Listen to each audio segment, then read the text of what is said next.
Hi friends, welcome back to my YouTube channel. I hope ನೀವೆಲ್ಲ ಚೆನ್ನಾಗಿದ್ದೀರಂತ ಭಾವಿಸ್ತಾ ಇವತ್ತಿನ ವಿಡಿಯೋ ಬಂದು ಮೆಣಸು ರಸ ಹೇಗೆ ಮಾಡೋದಂತ ನೋಡೋಣ ಬನ್ನಿ. ಬೇಕಾಗಿರುವಂಥ ಪದಾರ್ಥಗಳು: ಬೆಳ್ಳುಳ್ಳಿ ಜಜ್ಜೊಯ್ಕೊಂಡಿದ್ದೀವಿ, ಈರುಳ್ಳಿ, ಒಣಮೆಣಸಿನ್ಕಾಯಿ ಒಂದೆರಡು ತೊಗೊಂಡಿದ್ದೀನಿ, ಕೊತ್ತಂಬರಿ ಸೊಪ್ಪು, ಕರಿಬೇವು, ಜೀರಿಗೆ, ಮೆಣಸು, ಬೆಳ್ಳುಳ್ಳಿ ಮಿಕ್ಸಿ ಮಾಡ್ಕೊಂಡಿದ್ದೀನಿ. ಖಾರಕ್ಕೆ ಬಂದು ಖಾರದ ಪುಡಿ ಒಂದು ಅರ್ಧ ಸ್ಪೂನ್ ತೊಗೊಂಡಿದ್ದೀನಿ, ಸಾಂಬಾರು ಪುಡಿ ಒಂದು ಅರ್ಧ ಸ್ಪೂನು, ರಸಂ ಪೌಡರ್ ಒಂದು ಸ್ಪೂನು, ಧನಿಯಾ ಪುಡಿ ಒಂದು ಅರ್ಧ ಸ್ಪೂನ್ ತೊಗೊಂಡಿದ್ದೀನಿ. ಮಾಡೋದು ಹೇಗಂತ ನೋಡೋಣ ಬನ್ನಿ. ಹುಣಸೆ ಹಣ್ಣು ನೆನೆಹಾಕ್ಕೊಂಡಿದ್ದೀನಿ, ಎಣ್ಣೆ ಸೇರಿಸ್ಕೊತಾ ಇದ್ದೀವಿ. 3 ಟೇಬಲ್ ಎಣ್ಣೆ ಸೇರಿಸ್ಕೊಂಡಿದ್ದೀನಿ, ಸಾಸಿವೆ ಸೇರಿಸ್ಕೊತಾ ಇದ್ದೀನಿ, ಕರಿಬೇವು, ಈರುಳ್ಳಿ, ಆಯಿಲಲ್ಲಿ ಚೆನ್ನಾಗಿ ಫ್ರೈ ಆಗಬೇಕು.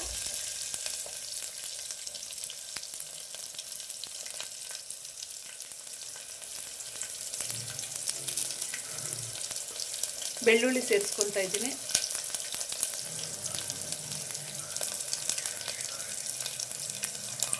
ಇದೆಲ್ಲ ಗೋಲ್ಡನ್ ಫ್ರೈ ಆಗಬೇಕು.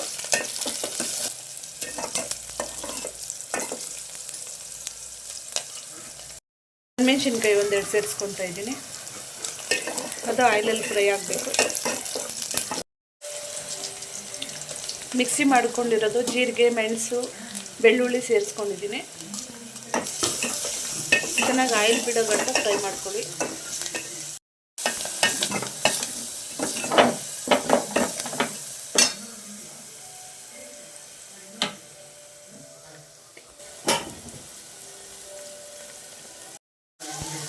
ಚೆನ್ನಾಗಿ ಆಯಿಲಲ್ಲಿ ಫ್ರೈ ಆಗಿದೆ. ಈಗ ಹುಣಸೆಹಣ್ಣು ನೀರು ಸೇರಿಸ್ಕೊತಾ ಇದ್ದೀನಿ.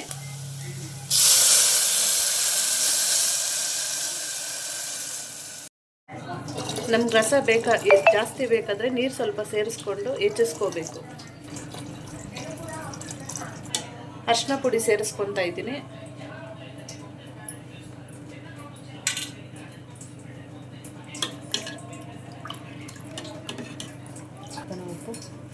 ಉಪ್ಪು ಸೇರಿಸ್ಕೊತಾ ಇದ್ದೀನಿ. ಖಾರಕ್ಕೆ ರುಚಿಗೆ ಎಷ್ಟು ಬೇಕಷ್ಟು ಉಪ್ಪು ಸೇರಿಸ್ಕೊತಾ ಇದ್ದೀನಿ. ಈಗ ಖಾರಕ್ಕೆ ಬಂದು ಸಾಂಬಾರು ಪುಡಿ, ಖಾರದ ಪುಡಿ, ರಸಂ ಪೌಡರು, ಧನಿಯಾ ಪೌಡರು ಸೇರಿಸ್ಕೊತಾ ಇದ್ದೀನಿ.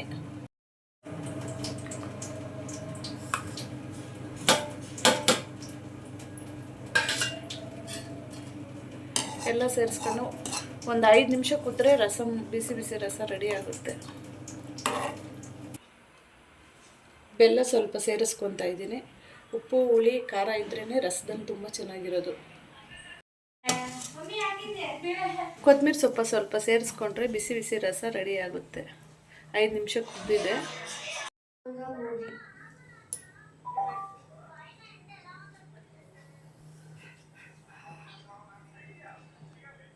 ಬಿಸಿ ರೈಸ್ ಜೊತೆ ರಸಂ ತಿಂತಿದ್ರೆ ಇನ್ನೂ ಸ್ವಲ್ಪ ತಿನ್ನಬೇಕು ಅನಿಸುತ್ತೆ.